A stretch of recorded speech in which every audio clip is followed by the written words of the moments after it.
श्री राम ज्योतिष India YouTube channel में सभी ज्योतिष प्रेमियों का स्वागत है। आज की कक्षा का विषय प्रसंग है नवम भाव से संबंधित संज्ञाएं और नवम भाव से संबंधित योग जो जातका अलंकार ग्रंथ में ग्रंथकार ने बताई हैं। बड़ी सरल, सटीक और सूक्ष्म रूप से अपने श्लोकों में बताई हैं। तो 3 श्लोकों में नवम भाव के बारे में ग्रंथकार ने बताया है। बहुत छोटा सा ग्रंथ है, बड़ा ही उपयोगी ग्रंथ है, फलादेश में बहुत ही सहायक सिद्ध होता है। तो आज नवम भाव की संज्ञाओं की और उसके संबंधित योगों के बारे में विचार करते हैं। पहले श्लोक में ग्रंथकार कहते हैं, भाग्येशो मूर्तिवर्ती सुरपति गुणा आलोकितो भूपवंद्यो लग्नस्थो वाहनेशो नवमपतिरुभपस्थित सहित स्वगेहम सर्वसामास पदम श्यान मनुज ही तदा संपदाम वाहनेन्द्रो रंध्र स्थान स्थितस्त व्रति ही मनुजो भाग्यराहित्यमेवम्।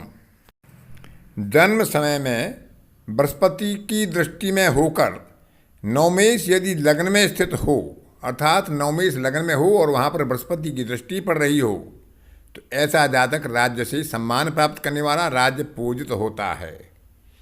यदि नवमेश लग्न में हो और चतुर्थेश नवमेश अपनी अपनी राशि को देखते हों, तो जातक सर्व प्रकार की संपत्ति से समृद्धिशाली होता है, सर्व संपत्ति से युक्त होता है। यदि चतुर्थ भाव का स्वामी अष्टम भाव में हो तो जातक का सुख भंग योग बनता है। ऐसा जातक भाग्यहीन होता है और उसे वाहन भी हीन कोटि के प्राप्त होते हैं और उसके जीवन में अस्थिरता बनी रहती है, जीवन में उतार चढ़ाव बनी रहती हैं। भाग्य कभी प्रबल होता है, कभी निर्बल होता है और उतार चढ़ाव के साथ फिर जीवन बिताना पड़ता है। अगले श्लोक में बताया है, हीनानाम वाहनानाम तदनु चपलता प्राप्ति रेवम नराणाम ज्ञेया होरागमज्ञरथ नवम पतौला भगी राजबंध है दीर्घायु धर्मशील तदनु धर्मपू वाहने से स्वगेही धर्मेशु लग्नवर्ती जनुषी यदि गजस्वामी सिंहासनानाम।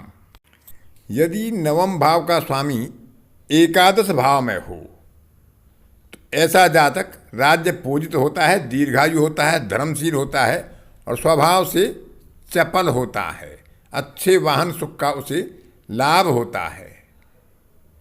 यदि लग्नेश, द्वितीयेश और चतुर्थेश अपनी अपनी राशियों में हों और नवमेश लग्न में स्थित रहे तो ऐसा जातक हाथी, घोड़ा आदि वाहनों से युक्त होता है, हर प्रकार की संपत्ति से युक्त होता है और सिंहासन आदि का स्वामित्व प्राप्त करता है। यह नवमेश और लग्नेश के बल का भी यहाँ पर विचार कर लेना चाहिए।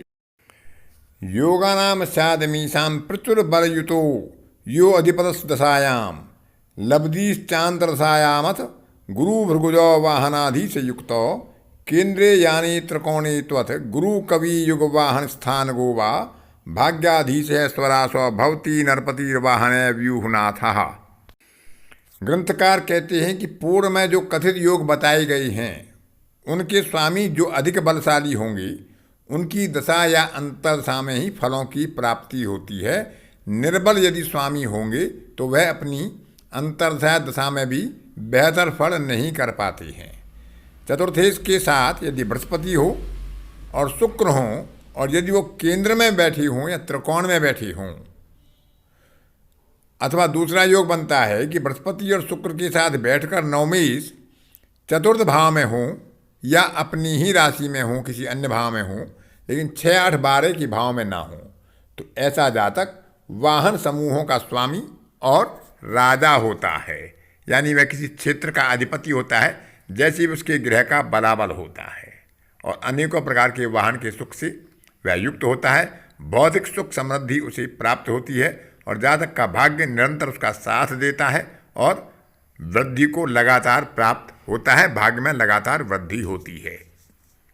तो भाग्य भाव क्योंकि एक प्रमुख भाव है, धर्म का भाव है, भाग्य का भाव है, उसका विचार बहुत ही आवश्यक होता है। क्योंकि लग्न में ग्रहण शक्ति होती है और भाग्य प्रदाता होता है। इन दोनों के सहयोग से ही जातक अपने कर्मों के आधार पर अपने जीवन को आगे प्रगति की तरफ ले जा सकने में सक्षम होता है। आज की कक्षा में इतना ही। अगली कक्षा में फिर किसी नए विषय के साथ आपसे मुलाकात होगी। तब तक के लिए अपनी वाणी को विराम देता हूँ। धन्यवाद।